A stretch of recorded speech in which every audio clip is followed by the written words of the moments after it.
আমি তো নামাজরে নামাজ বলি না, জানি না ওলামা আমার বিরুদ্ধে কি বলে আল্লাহই জানে। আমি তো নামাজরে নামাজ বলি না, নামাজ এটা বাহানা, এটা হলো ভালোবাসার বিকাশ।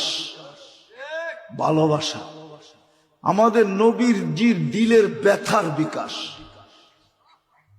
যখন 5 ওয়াক্ত নামাজ করে দিয়েছেন 50 থেকে 5-এ, তো মুসা আলাইহিস সালাম বলতেছিল 5 ওয়াক্ত উম্মত পড়বে না, যান কমায় নিয়ে আসেন। আমি 2 ওয়াক্ত পড়াইতে পারি না, আপনি 5 ওয়াক্ত কোত্থেকে পড়াবেন?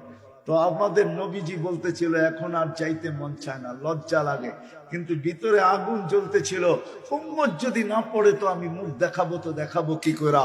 তো আল্লাহ মনে হয় কানে কানে বলছেন, বন্ধু আপনি উম্মতকে এত ভালোবাসেন, আমিও তো ভালোবাসি, চিন্তার কোনো কারণ নাই, আমি ডাইকা ডাইকা পড়ায় নিব, ডাইকা ডাইকা ঘুমের থেকে উঠায়া হলেও পড়ায় নিব।